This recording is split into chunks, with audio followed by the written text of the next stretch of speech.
कहते हैं दिल्ली दिल बरों की है, दिल जलों की है। कहते तो ये भी हैं कि दिल्ली दिल फरेबों की भी है। और लकी यानी कि लक्ष्मण लाल अग्रवाल में ये सारे गुण मौजूद थे। लोग उसकी शक्ल को देखकर ही कह देते थे, अबे दिल्ली से हो क्या। लकी वैसे दिखने में स्मार्ट और अट्रैक्टिव था, पर जेब से खस्ता हालत होने की वजह से रहता बेहद सिंपल तरीके से था। शर्ट का रंग उड़ा हुआ और पैंट से पैबंद जुड़ा हुआ। कहने को तो उसकी उम्र के लड़के दिल्ली की सड़कों पर रात को मोटर बाइक दौड़ाते थे, लेकिन लकी उर्फ लक्ष्मण लाल अग्रवाल सिर्फ कमरे से कॉलेज में पढ़ाई और गर्लफ्रेंड डिम्पल के साथ थोड़ा वक्त बिताना, फिर कॉलेज से दुकान, दुकान से जब होम डिलीवरी आए तो वहां, और फिर घर चला जाता था। हाँ, कभी कभी जब वो किसी लड़के को खाली सड़क पर मोटर बाइक दंदनाते हुए देखता तो कहता, एक दिन अपना टाइम भी आएगा जब मैं चश्मा लगाकर बैठूंगा और पीछे डिम्पल को बैठाऊंगा।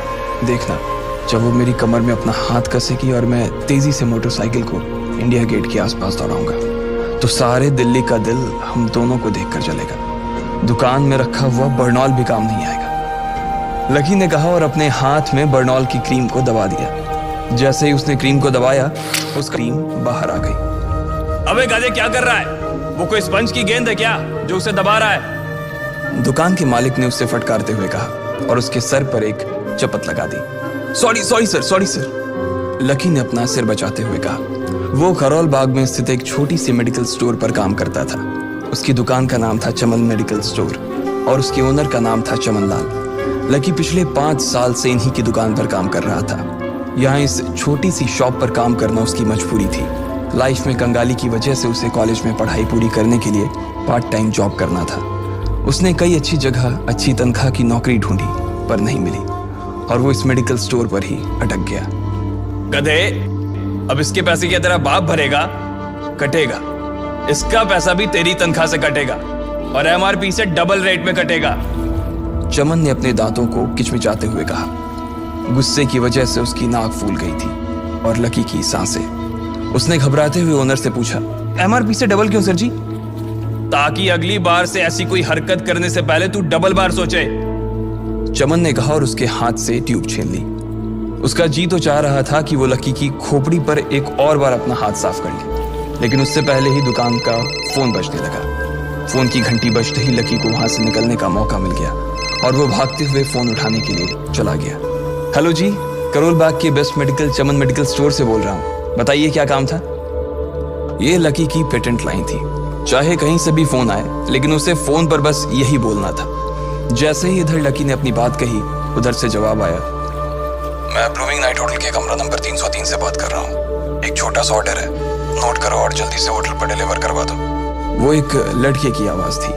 उसकी आवाज में काफी भारीपन और एक अजीब सी जल्दबाजी थी। जैसे ही लकी ने वो आवाज सुनी, पता नहीं क्यों उसे वो आवाज जानी पहचानी सी लगी। जी सर, बताइए आपका क्या ऑर्डर है?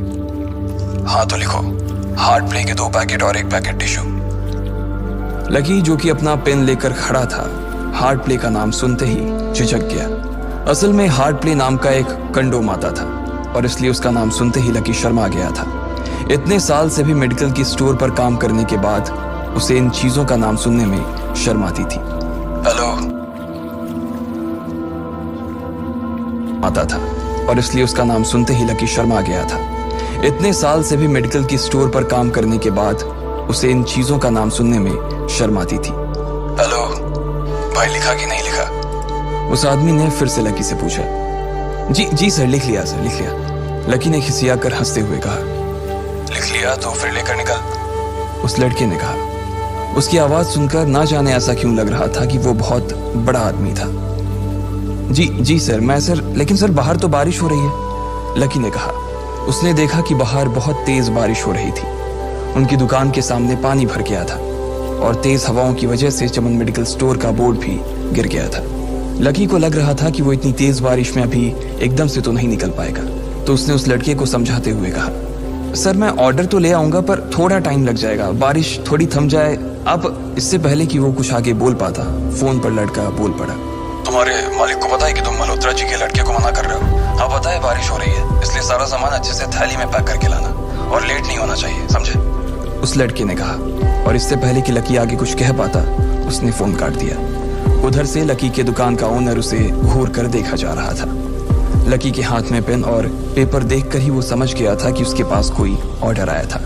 आज वैसे भी इतनी बरसात होने की वजह से सुबह से इक्का दुक्का ग्राहक ही दुकान पर आए थे। ऐसे में उसकी दुकान का मालिक एक भी ऑर्डर को छोड़ना नहीं चाहता था। वो लकी को देख रहा था और लकी बारिश की ओर देख रहा था। बारिश का बहाना नहीं चलेगा, जाना पड़ेगा, चमन लाल ने कहा। मैं बहाना नहीं कर रहा सर, थोड़ी बारिश धीमी हो जाए तो मैं चला जाऊंगा। अभी आप खुद ही देखिए कितनी तेज बारिश है। वो पता नहीं कोई मिस्टर मल्होत्रा का कोई बेटा कुछ ज्यादा ही जल्दी में था। मैं साइकिल से तो पहुंच नहीं पाऊंगा इतनी जल्दी। लकी ने उनकी ओर देखते हुए कहा। क्या कहा? मिस्टर मल्होत्रा जी का बेटा? तू मेरी दुकान बंद करवाएगा क्या? अभी क्या भी निकल उनका ऑर्डर लेके, वो हमारे बहुत पुराने कस्टमर है, चमन ने कहा। पर लकी ने कहा ही था कि चमन बोला। पर कुछ नहीं, तू मेरी मोटरसाइकिल ले जा, उसने गुस्से में कहा। अरे सर जी, 200 के ऑर्डर में मुश्किल से 40 रुपए बचेंगे। इससे 3 गुने का तो पेट्रोल ही लग जाएगा, और अगर गाड़ी रास्ते में बंद हो गई तो अलग से खर्चा, लकी ने समझाते हुए कहा। वो जानता था कि उसका मालिक इन सब बातों पर ध्यान नहीं देने वाला। चमन लाल बोला। कोई बात नहीं, तू जा, चाहे जो हो जाए ग्राहक नाराज नहीं होना चाहिए, और वैसे भी वो मल्होत्रा जी का बेटा है। चमन लाल ने मोटरसाइकिल की चाबी लकी की ओर उछालते हुए कहा। लकी ने चाबी ली। उसे देखकर उसके अंदर मिक्स फीलिंग आ गई। एक तो वो बहुत खुश हुआ कि बड़े दिनों बाद बाइक चलाने को मिलेगी, पर वहीं दूसरी तरफ दुखी इसलिए हुआ कि बाइक मिली भी तो ऐसी तेज बारिश में, अगर खराब हो गई तो इसकी चपत भी उसके सिर पर ही पड़ेगी। वो मुंह लटकाकर रेनकोट और हेलमेट पहनते हुए वहां से निकल गया। बाहर आकर बाइक को देखा तो लकी ने मन में सोचा, चलो ठीक है, जो होगा देखा जाएगा, कम से कम बाइक तो चलाने को मिल रही है। दरअसल लकी इतने साल काम करने के बाद भी अपने लिए एक मोटरसाइकिल नहीं ले पाया था। लकी की तनख्वाह ही इतनी भर थी कि सिर्फ उसके कमरे का किराया, उसकी साइकिल में डालने वाली हवा का खर्च, बिजली पानी का बिल और डिम्पल के साथ महीने में 1-2 बार बाहर खाने का खर्चा ही निकल पाता था। उसे डिम्पल की कही बात अक्सर याद आती थी। लकी, अगर अगले 2 महीने में तूने बाइक नहीं खरीदी ना तो मैं तेरे से ब्रेकअप कर लूंगी, देखना। असल में डिम्पल को लकी के साथ बाइक पर घूमने की बड़ी तमन्ना थी। लकी की इस उजाड़ जिंदगी में एक वही तो थी जिसके लिए जिंदा रहने को उसका जी चाहता था। जब भी वो उससे बाइक की बात करती तो लकी डिम्पल की इस बात को हंस कर टाल देता था। वो अपने मन में इस बात को अच्छे से जानता था कि डिम्पल उससे बहुत प्यार करती थी और वो उससे कभी छोड़ कर नहीं जा सकती थी। वो दोनों एक दूसरे में ऐसे घुले मिले थे जैसे बादल बरसात में घुल जाती है। लकी को डिम्पल बहुत पसंद थी और वो उसके लिए दुनिया जहां की खुशियां खरीद कर ला देना चाहता था। वो चाहता था कि एक दिन वो डिम्पल को प्लेन में बैठाए, लेकिन उसके ये सब ख्वाब इस कम तनख्वाह की नौकरी की वजह से कभी पूरे नहीं होने वाले थे। पर आज उसके पास एक मौका था। वो डिम्पल को अपने साथ इस बारिश में राजपथ घुमाना चाहता था। वो उसे दिल्ली दिखाना चाहता था। चमनलाल को देने के लिए उसने पहले से ही बहाना सोच रखा था। बस जल्दी से वो ये डिलीवरी देकर सीधे डिम्पल के पास ही जाने वाला था। उसने होटल ब्लूमिंग नाइट के बाहर मोटर बाइक पार्क की और सीधे होटल के अंदर चला गया। लकी ने रिसेप्शन पर पहुंचकर नमस्ते करते हुए रिसेप्शनिस्ट को बोला, जी मैं चमन मेडिकल स्टोर से आया हूँ, रूम नंबर 303 का ऑर्डर था सर। रिसेप्शन पर खड़ा आदमी उसके हाथ में काली थैली को देखकर समझ गया था कि उसमें क्या था और वो मंद ही मंद मुस्कुराते हुए बोला, 3rd फ्लोर पर है, लिफ्ट से चले जाओ, रेनकोट यहीं उतार देना। जैसा उस आदमी ने कहा लकी ने ठीक वैसा ही किया और लिफ्ट में चढ़ने की कुछ ही देर बाद वो 3रे माले पर पहुंच गया था। वो रूम नंबर 303 के बाहर पहुंचा और उसने डोरबेल बजाई। जैसे ही दरवाजा खुला लकी ने थैली आगे बढ़ाते हुए कहा, नमस्ते, मैं चमन मेडिकल स्टोर से लकी, ये आपका। इससे पहले कि लकी आगे कुछ कह पाता उसकी आंखें फटी की फटी रह गई थी। उसने अपने सामने जो देखा उसके बाद उसे ऐसा लगा कि बंद छत के नीचे भी उसके ऊपर आसमान से आकर एक जोरदार बिजली गिर गई थी। उसके सामने एक लड़की खड़ी थी। वो लड़की और कोई नहीं बल्कि उसकी गर्लफ्रेंड डिम्पल ही थी। उसने एक पर्पल कलर का नाइट गाउन पहन रखा था। उसके काले घने बाल गीले थे और उसने उन्हें अपने कंधे पर फैला रखा था। उसकी खुशबू से ही ये चीज साफ पता चल रही थी कि वो अभी अभी नहा कर आई थी। डिम्पल, तुम यहाँ क्या कर रही हो? लकी को अपनी आंखों पर विश्वास ही नहीं हो रहा था। उसने 2 बार अपनी पलकें झपका कर देखा, लेकिन दोनों बार ही उसे अपने सामने डिम्पल ही नजर आई। तुम यहाँ क्या मेरा पीछा करते हुए आए हो लकी? डिम्पल ने उल्टा उसी के ऊपर पलटवार करते हुए कहा। लकी को देखकर उसके दिल की धड़कन भी तेज हो गई थी। उसे उम्मीद नहीं थी कि लकी यहाँ आ जाएगा।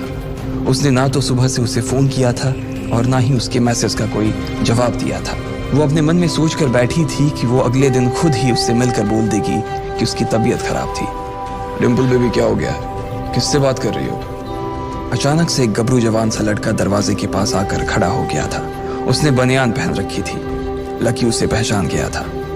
साले राहुल के बच्चे, तेरी हिम्मत कैसे हुई मेरी डिंपल को हाथ लगाने की? लकी ने जैसे ही राहुल को देखा, उसके तन बदन में मानो आग सी लग गई थी। वो उसे इस वक्त इतना बुरा मारना चाहता था, इतना बुरा पीटना चाहता था, जिसकी कोई हद सीमा नहीं थी। लकी जिस कॉलेज में पढ़ता था, राहुल और डिंपल भी उसी में पढ़ते थे, और वो कॉलेज राहुल के फादर का ही था। डिंपल ने राहुल के पिता की एक कंपनी में जॉब पकड़ ली थी, और राहुल उस पर बहुत लाइन मारता था। लकी ने 1-2 बार डिंपल को उससे दूर रहने के लिए भी कहा, लेकिन डिंपल ने उसे ये कहकर टाल दिया था कि वो सिर्फ अच्छे दोस्त थे। आज भी इससे पहले कि वो आगे बढ़ता, डिंपल उन दोनों के बीच आ गई। रुक जाओ, डिंपल ने गुस्से में कहा, और लकी के सीने पर हाथ रखकर उसे रोक दिया। लकी लंबी सांसें ले रहा था, और कुछ ही सांसों के बाद उसका गुस्सा शांत हो गया। अब डिंपल के पास भी छुपाने के लिए कुछ नहीं था, इसलिए उसने लकी से कहा, लकी, आज से तुम्हारा और मेरा ब्रेकअप। ब्रेकअप? लकी के पैरों के नीचे से जमीन खिसक गई थी। उसकी आंखें नम हो गईं। लकी को उसकी बातों पर विश्वास नहीं हो रहा था। उसने डिंपल की ओर देखा और बोला, डिंपल, हम पिछले 1 साल से एक दूसरे के साथ हैं, और तुम हो कि मुझसे ब्रेकअप करना चाहती हो? अरे मैं तो तुम्हारे लिए नई बाइक लेने वाला था। चल रहने दे, आज ही याद आई है तुझे बाइक की। अरे तेरे पास मुझे बाहर घुमाने के लिए, खिलाने पिलाने के लिए पैसे तो है नहीं। तू कहाँ से लेगा बाइक? और अगर ले भी लेगा तो उसमें पेट्रोल कहाँ से डलवाएगा? तेरी 8,000 रुपए महीने की नौकरी, उसमें होगा ये सब? लोग हंसते हैं मेरे ऊपर जब मैं सरोजनी में तेरे साथ घूमती हूँ। मैं ऐसी लाइफ नहीं जीना चाहती लकी। मैं तेरी तरह गरीब नहीं रहना चाहती। तूने मुझे फंसाया था, उल्लू बनाया था तूने मुझे, इसलिए मैंने राहुल से मैचअप कर लिया है। आज से यही मेरा बॉयफ्रेंड है, डिंपल ने गुस्से में कहा। अच्छा, तो बेबी ये है तुम्हारा वो बेकार सा एक्स बॉयफ्रेंड? राहुल ने पूछा और डिंपल के बगल में आकर खड़ा हो गया। फिर उसने लकी के हाथ से थैली उठाई और उसमें से हार्ड प्ले का पैकेट निकालकर उसे चिढ़ाने के लिए उसे हवा में लहराने लगा। बाप रे, इससे बदकिस्मत इंसान इस दुनिया में और कौन होगा? राहुल ने उसकी टांग खींचते हुए कहा। लकी के पास उसकी बात का कोई जवाब नहीं था। उसने गुस्से से डिंपल की ओर देखा और अपनी हाथों की मुट्ठी भींच ली। फिर वो वहां से निकल गया। अबे पैसे तो ले जा, सब कुछ फ्री में देता जाएगा क्या? राहुल ने जोर से ठहाके लगाते हुए कहा, लेकिन लकी बिना उसकी बात सुनते ही निकल गया। उसके दिमाग में डिंपल के कहे शब्द गूंज रहे थे। उसने कभी सपने में नहीं सोचा था कि डिंपल उसके साथ कुछ ऐसा भी कर सकती थी। जिस इंसान के लिए वो इतना कुछ करना चाह रहा था, उसे उसकी कोई कदर ही नहीं थी। लकी इतना हताश हो गया था कि बुरी तरह से रोने लगा। इस बार वो लिफ्ट से नहीं बल्कि सीढ़ियों से नीचे उतरा, और एक एक सीढ़ी उतरने के साथ उसके आंसू आंखों से छलकते जा रहे थे। जब उसकी आवाज सुनकर कुछ लोग अपने कमरे से बाहर आए तो लकी ने तुरंत अपने आंसू पोंछे और तेजी से वहां से भाग गया। उसे जिंदगी में पहली बार प्यार हुआ था, और पैसों की कमी की वजह से ना सिर्फ उसका प्यार बल्कि उसकी पूरी जिंदगी बर्बाद हो गई थी। लकी जैसे ही बाहर आया तो उसने देखा कि बाहर अंधेरा हो गया था। आसमान में तेज बिजली कड़की और बारिश जो थमी थी एकाएक फिर से झमाझम बरसने लगी। ये देख लकी के थमे हुए आंसू एक बार फिर से छलक गए। उसका दिल बुरी तरह से डूब चुका था, लेकिन उसे इस बात की खुशी भी हो रही थी। आखिर आज उसे डिंपल का असली चेहरा नजर आ गया था। वो तो उसके साथ घर बसाने की सोच रहा था, लेकिन अच्छा हुआ कि उसने पहले ही उसका घर बर्बाद होने से बचा लिया। लकी को दुख तो बहुत हो रहा था, पर उसे यह भी लग रहा था कि उसे आगे चलकर यही दुख उसे खुशी देने वाला था। लेकिन एक चीज थी जो लकी को परेशान कर रही थी, वो थी उसकी माली हालत। उसकी जेब इतनी तंग थी कि उसे फटी हुई जेब की पैंट पहनकर घूमना पड़ता था। कभी कभी तो लकी सिर्फ रोटी खाकर दिन काट लेता था। वो कब से कोशिश कर रहा था कि कोई अच्छा काम पकड़ सके, लेकिन उसे कोई काम देने को राजी नहीं था। उसने टूटे हुए दिल को दिलासा देते हुए मन में सोचा कि डिंपल पर खर्च होने वाले पैसे बच जाने से शायद उसके हालत सुधर जाएंगे, पर फिर भी वो रातों रात रईस नहीं हो जाने वाला था। उसने ऊपर आसमान की ओर देखा और जोर से चिल्लाया, अगर इतना ही अनलकी बनाना था तो फिर नाम लकी क्यों रखा भगवान? वो जितनी जोर से चिल्ला सकता था उतनी जोर से चिल्लाया। उसकी आवाज से आसपास खड़े लोग एक बार तो डर गए थे। लकी ऊपर ही देख रहा था और उसके आंसू बारिश के पानी के साथ मिल गए थे। जैसे ही वो फूट कर रोने को था, तभी उसके फोन पर एक मैसेज आया। जैसे ही लकी ने अपना फोन निकालकर उस मैसेज को पढ़ना शुरू किया, उसकी तो आंखें ही चमक गईं। अचानक उसके आंसू हंसी में बदल गए और वो जोर जोर से वहीं सड़क पर नाचने लगा। उस मैसेज में लिखा था, परिवार की रिसर्च और परिवार के निर्णय के हिसाब से अग्रवाल परिवार का वारिस लक्ष्मण लाल अग्रवाल उर्फ लकी ने गरीबी अभ्यास की परीक्षा को पास कर लिया है और आज से ही वो उस जमीन और उस जायदाद का मालिक हो जाएगा जो परिवार ने उसके नाम कर रखी थी। ये एक ऐसा मैसेज था।